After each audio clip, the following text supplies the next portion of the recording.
Hola, ¿qué tal? Soy Rebeca Ramírez Hernández, una de las coordinadoras del Club de Lectura de la Caja Costarricense de Seguro Social. En junio de este año leímos el libro de Etty Kaufman Capari, Invisibles, historias de adolescentes que cometieron homicidio. Para seguir hablando sobre este tema, el de los adolescentes homicidas en Costa Rica, invitamos al doctor Rodolfo Calderón Umaña, quien es profesor de la Escuela de Sociología de la Universidad de Costa Rica y es investigador en esa universidad y en la Facultad Latinoamericana de Ciencias Sociales. Actualmente, don Rodolfo desarrolla la investigación El sicariato en Costa Rica, un estudio exploratorio en el periodo 2010 a 2020, y recientemente publicó el artículo El sicariato en Costa Rica, un acercamiento a partir de estadísticas oficiales. Muchas gracias, don Rodolfo, por acompañarnos en este ratito.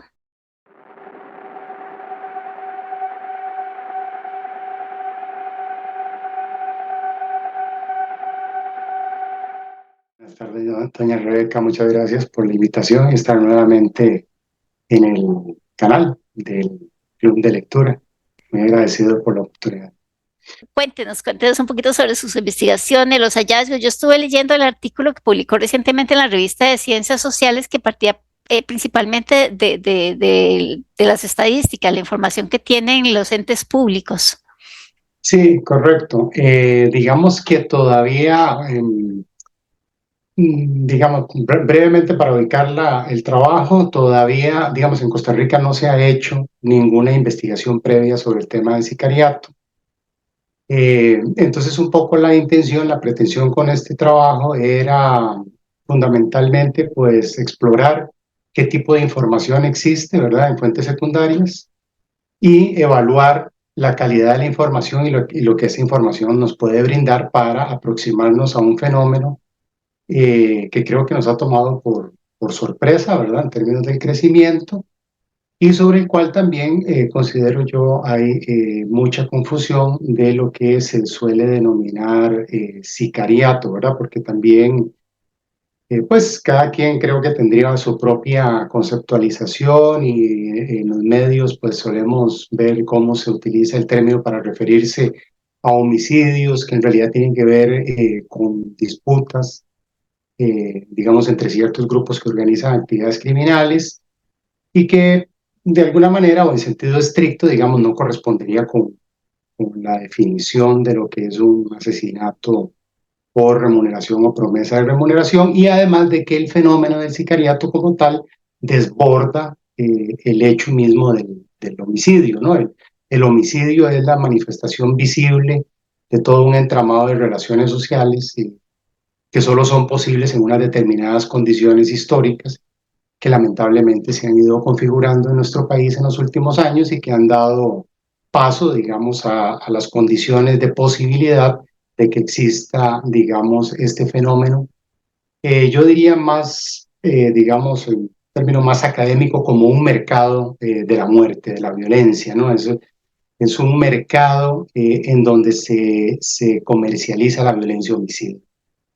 Y como tal, pues lo que solemos ver efectivamente es el acto último, ¿verdad?, del homicidio y apuntamos la mirada, sobre todo bastante distorsionada por algunas impresiones de sentido común, única y exclusivamente a la persona que detona el gatillo, ¿verdad? Pero detrás de todo eso también hay, entre otras cosas, una pregunta que deberíamos de hacernos y es por qué como sociedad llegamos a ese punto donde se utiliza el homicidio para resolver distintas formas de conflictividad social, no solo eh, disputas entre personas que están vinculadas al mundo criminal, que eso es muy importante de decirlo, ¿no? Que tiene que ver con esto que mencionaba antes, eh, sino que va más allá, pero también hacernos preguntar de, bueno, está bien, esa es la persona que dispara, que detona el arma o que realiza el homicidio utilizando algún otro instrumento, pero ¿qué hay de quien lo contrata? ¿Quiénes son esas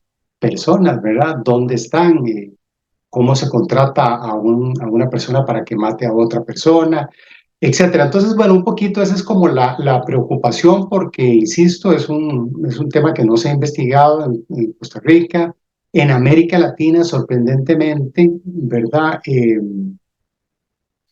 Las investigaciones que hay pues se concentran mucho en el análisis de los fenómenos culturales alrededor del fenómeno, como por ejemplo la producción literaria, cinematográfica, musical, etcétera, ¿no? De cómo se representa al fenómeno, digamos, en estos productos culturales que básicamente terminan estilizando y esterilizando esa forma de violencia y casi que aparece como una violencia cool, ¿verdad? O sea, todo este fenómeno, digamos, de ciertas telenovelas o programas televisivos, ¿no? Que presentan a esta, casi como un estilo de vida, ¿no? Un estilo de vida cool, que casi que hasta que vale la pena seguirlo y vivirlo, ¿no?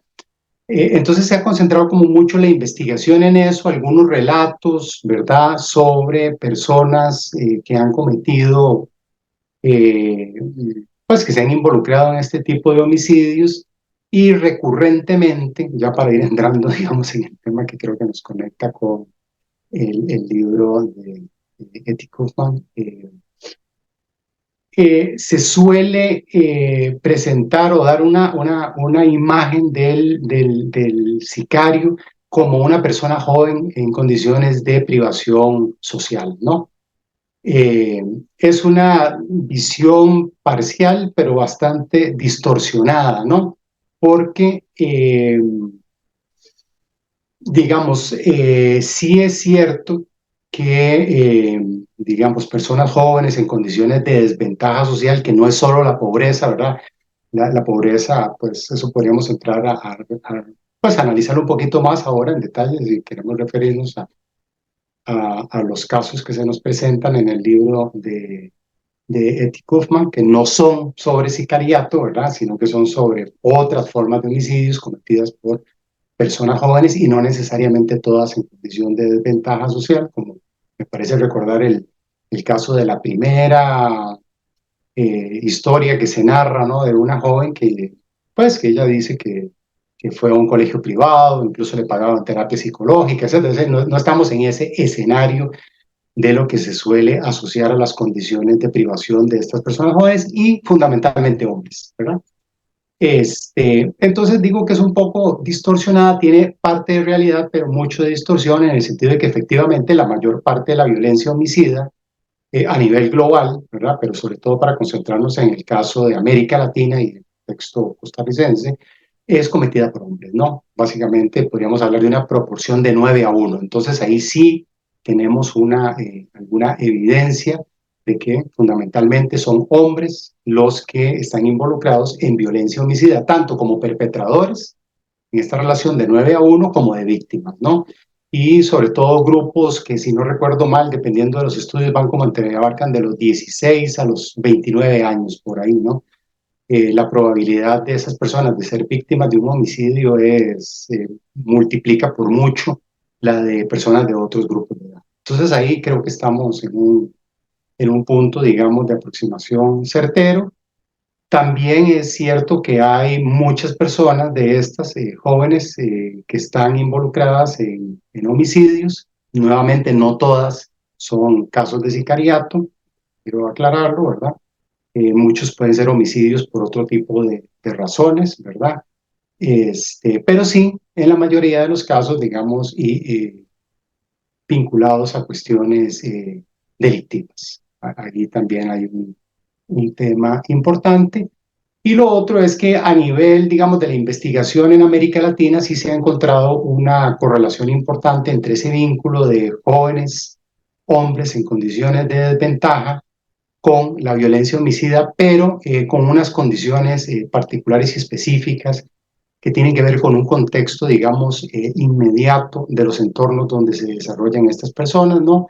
En donde suele normalmente haber presencia de organizaciones criminales, o grupos que organizan actividades criminales, fundamental, pero no exclusivamente, venta de drogas ilícitas, y también presencia de grupos criminales juveniles, como el caso de las maras en el Triángulo Norte de Centroamérica, ¿verdad?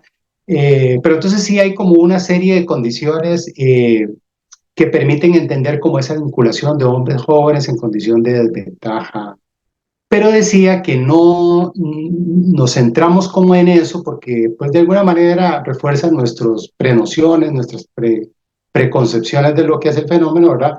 Porque por lo menos en la investigación que yo estoy realizando, que además de estadísticas, que es el artículo al que usted se refería, que es un primer producto, digamos, del proyecto, pero hay una otra parte que tiene que ver con análisis de sentencias condenatorias.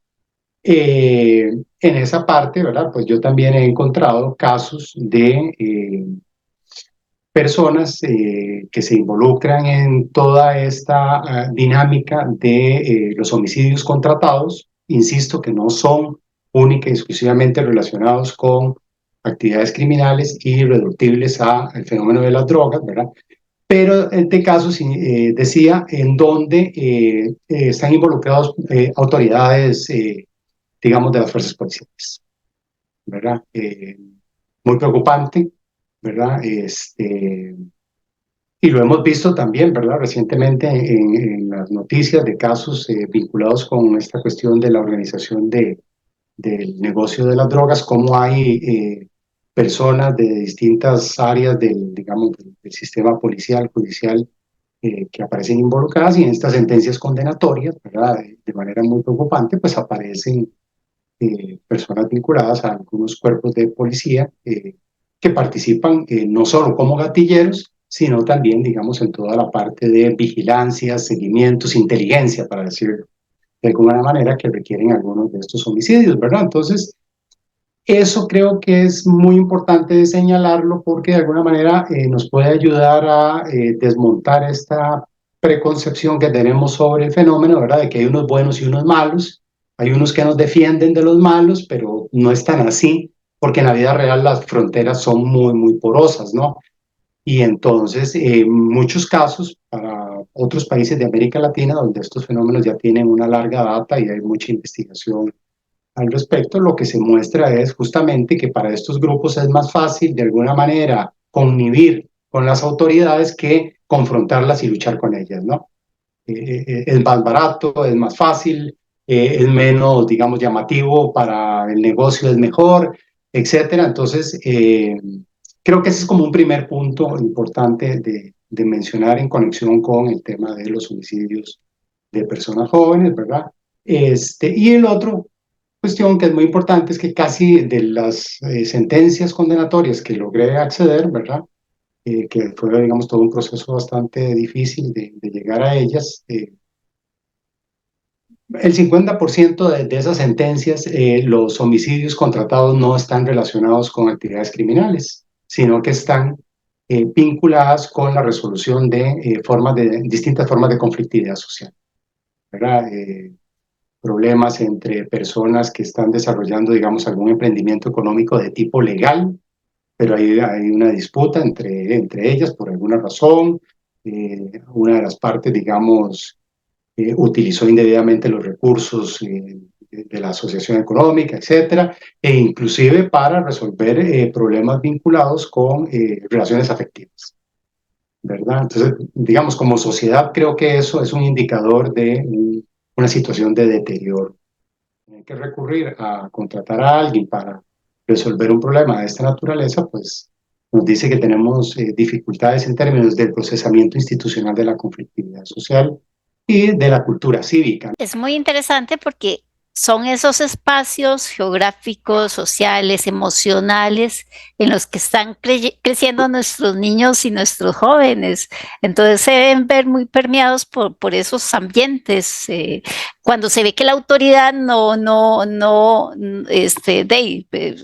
se alía con los criminales, cuando se ve que los problemas entre las personas se resuelven con violencia, eh, están bombardeados por eso. Sí, claro, digamos que normalmente, digamos que esa relación, ¿verdad? Es muy compleja, esa relación entre, digamos, todos estos, digamos, de alguna manera,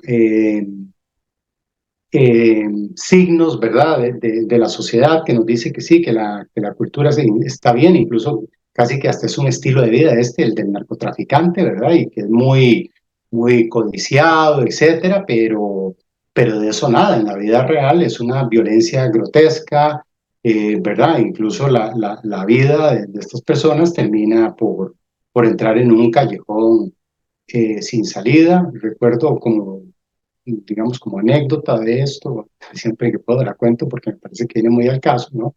Que cuando se iba a filmar la primera película del Padrino, que una de las gentes que estaba más opuesta a que se filmara la película era, digamos, como los representantes de la mafia italiana en Nueva York, ¿no? Incluso se reunieron con el productor de la película, etcétera. Y al final, pues bueno, se decía, esto una persona que investiga mucho el tema, ¿no? De la mafia italiana, etcétera, decía en algún punto, no desconozco exactamente la fuente del dato que utilizaba, pero él decía que al final de las películas estas, esta persona que se oponía, ¿verdad?, a la película, pues estaba muy contenta del resultado porque decía que el productor había logrado, ¿verdad?, eh, digamos, darle glamour a una forma de vida miserable que transcurre fundamentalmente entre tiraderos de basura y cuerpos torturados y muertos, ¿no? Entonces, todo ese glamour que se le asocia a esto, claro, es un modelo casi que estamos presentando. Y es muy complicado porque, digamos, en muchos de estos espacios geográficos, ¿verdad?, donde sabemos que coinciden toda una serie de desventajas sociales que tienen que ver no solo con problemas de acceso a condiciones materiales, sino a la cultura, ¿verdad? A otro tipo de estímulos, etcétera. Pues en estos lugares, ¿verdad? Donde hay, por ejemplo, un enorme deterioro de la educación pública, ahí están los resultados del informe del estado de la educación en este país, ¿no? Un deterioro no tanto en la cobertura, ¿verdad? Sino en la calidad de la educación. Cómo es un sistema que no logra retener a las personas, ¿verdad?, en edad educativa. Y también, por el otro lado, las personas jóvenes tienen otra serie de estímulos, ¿verdad?, que van más allá del sistema educativo. Y si juntamos todo eso, ¿verdad?, en estos contextos espaciales, ¿verdad?, que casi que son como una olla de presión, pues efectivamente hay una enorme, digamos, probabilidad de que ese sea un camino a tomar, ¿verdad? Sin posibilidades de una educación de calidad que permita obtener un empleo de calidad, ¿verdad? Porque se pueden obtener empleos con poca educación, empleos pero de muy mala calidad, de muy malas condiciones, que no permiten acceder a lo que la cultura por el otro lado nos está pidiendo que debemos de tener, ¿no? Hay un desfase muy importante entre eso que se nos dice, que son como los símbolos del éxito, y lo que podemos acceder con los recursos disponibles. Pero digamos que dicho todo esto, es importante, digamos, evitar en la medida de lo posible tratar de establecer asociaciones, digamos, de alguna manera directas entre esas condiciones que son enormes, ¿verdad? O sea, la cantidad de desventajas y de condiciones que empujan hacia eso son enormes, pero lo cierto es que la mayor parte de jóvenes que están en esas condiciones y de personas no jóvenes que están en esas condiciones enfrentadas y presionadas, lindadas a esas condiciones de precariedad en su existencia, ¿verdad? No transitan por esa vía, ¿verdad? La mayor parte de las personas en barrios carenciados, de donde tenemos esta imagen que salen los delincuentes que nos amenazan, etcétera. La mayor parte de las personas en esos lugares está tratando de, como decimos popularmente, de pulsearla, ¿no? De hacerla por las vías legales e institucionales. Pero efectivamente, cuando uno ve esa presión, esas condiciones en las que viven las personas, ¿verdad? Que incluso puede que no hagan ni siquiera 2 comidas al día y a saber lo que comen, ¿verdad? Las condiciones de la vivienda, incluso en algunos casos no se dispone ni siquiera de servicios básicos, agua potable, un servicio de alcantarillado, etcétera. Bueno, en esas condiciones más bien uno se pregunta, ¿verdad?, cómo no hay más, sinceramente, porque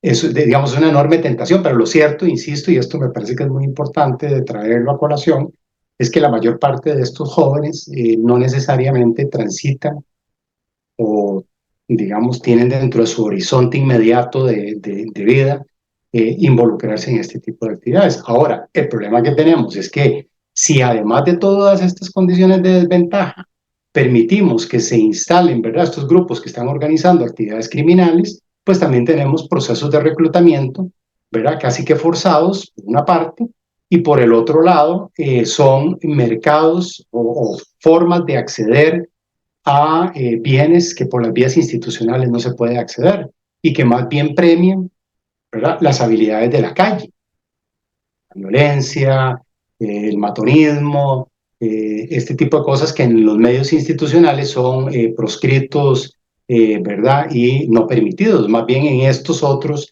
espacios que brindan lo que las vías institucionales no están brindando, que son formas de ingreso, incluso hasta de prestigio, ¿verdad?, dentro de la comunidad, pues ahí sí que tenemos una combinación explosiva, ¿verdad? Porque ahora sí que se nos están vinculando estas condiciones de desventaja de una muy mala calidad de educación, pocas posibilidades de empleo de calidad y con una presión de un entorno donde hay grupos que están organizando actividades criminales y que ahora sí, ¿verdad?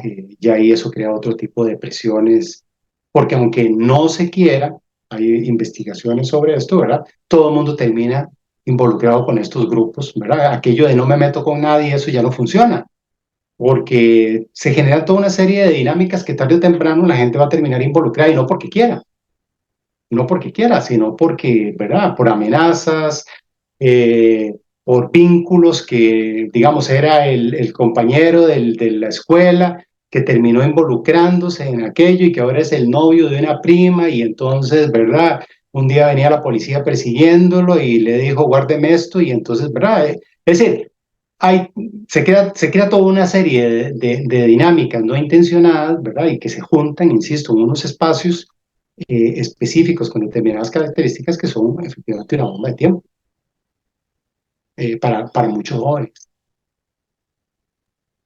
Es interesante, más si pensamos cómo ahora en nuestra sociedad vivimos tan desconectados, no vivimos como en comunidad. Entonces, hay gente que vive en condominios lujosísimos, encerrados, no conocen lo que está pasando fuera.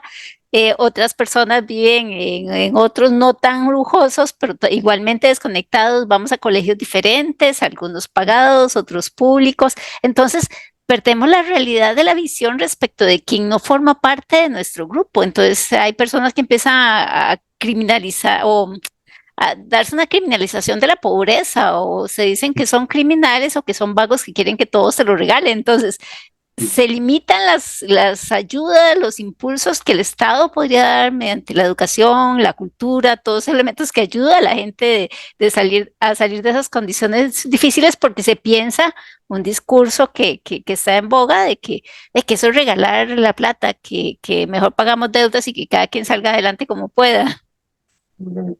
Sí, muy importante eso, ¿verdad? Porque hay estudios que muestran, digamos, para países en Asia, que es uno de los continentes con las menores tasas de homicidas del mundo, de la relación positiva y fuerte que existe entre inversión en educación y reducción de homicidios, ¿verdad?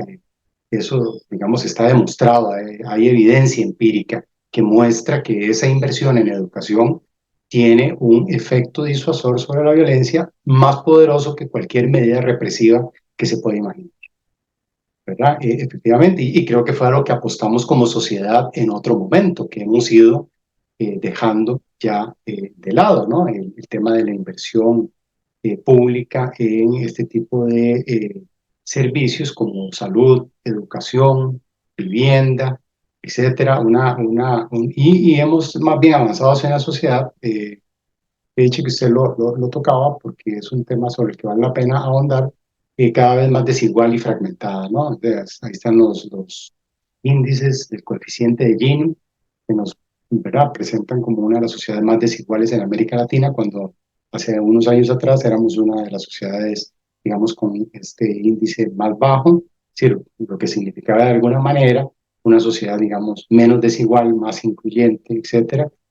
Y esos espacios de conocimiento y reconocimiento, ¿verdad? La escuela pública, el colegio público, la universidad pública, el sistema de salud, dejaron de serlo y se fragmentaron, ¿verdad? Y cada vez más son espacios de los cuales huyen, bueno, las élites siempre han estado, digamos, margen de esto, ¿no? Pero, digamos, sectores medios que van teniendo una relativa capacidad adquisitiva empiezan a pagar por la educación.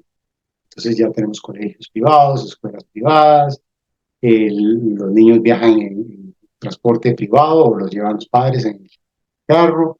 Entonces ya no hay ese espacio de conocimiento y reconocimiento de ese otro, ¿no?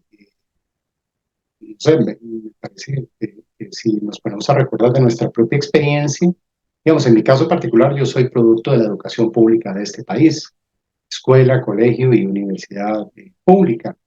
Y creo que si le preguntamos a muchas de las personas de nuestra generación, de nuestra edad, recordamos que en el aula donde estábamos nosotros estaba de repente, éramos compañeros del hijo de la señora que vendía chances a la salida de la escuela, como también del señor que trabajaba en el banco y el otro que el papá era médico en la caja y lo llegaban a recoger. Era un espacio, digamos, no de igualación, pero sí de conocimiento y de reconocimiento de donde nos encontrábamos, ¿no? Pero hoy esos espacios se han fragmentado y además vivimos en estos espacios cerrados que usted menciona y hay gente que, ¿verdad? Nunca ha tomado un transporte público.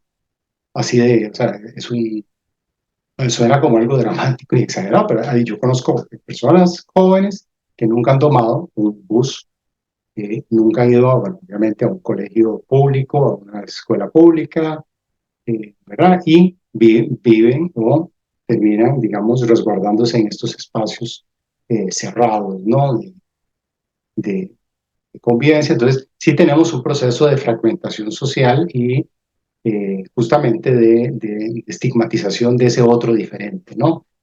Porque además, digamos, en muchos casos, estudios también, hay evidencia, está demostrado, y para el caso de Costa Rica hay estudios también que muestran que muchos jóvenes que viven en estos espacios que son estigmatizados como violentos, justamente por el hecho de vivir en ese lugar, que es algo que esa persona no controla, ¿verdad? No decidió vivir ahí, eso afecta sus oportunidades de empleo y educación. Porque incluso por la misma violencia, por el estigma que hay, no, de repente no se le da el trabajo, o esa persona no puede estudiar porque para poder estudiar tiene que trabajar en ciertos horarios y asistir a la educación nocturna, pero no puede asistir a la educación nocturna porque es peligrosísimo, ¿verdad? Y en muchos casos, insisto, esto está documentado en un trabajo de la Facultad Latinoamericana de Ciencias Sociales de la sede de Costa Rica, que hizo un trabajo sobre esto, en donde muchos, o sea, como un patrón de respuesta de personas jóvenes en estos barrios, ¿verdad? Que han sido estigmatizados y que efectivamente sufren o experimentan altos grados de violencia porque hay grupos que están organizando actividades criminales como la venta de drogas, ¿verdad? Por ejemplo, en el caso de las mujeres, tienden a, una de las vías de respuesta es a encerrarse en el hogar por los problemas de inseguridad. Entonces eso está cancelando sus posibilidades de educarse y de trabajar. Y entonces quedan recluidas, ¿verdad? Se va creando como una especie de gueto, no en un sentido despectivo, sino de un encierro, ¿verdad? De espacio físico y social, en donde esas personas no pueden movilizarse, o jóvenes, ¿verdad? Que no pueden trabajar en ciertas oportunidades de empleo porque son horarios nocturnos y no pueden entrar o salir en esas horas, porque no hay transporte público, ¿verdad? Para desplazarse ahí y por los problemas de seguridad. Entonces, es como un círculo vicioso, ¿verdad?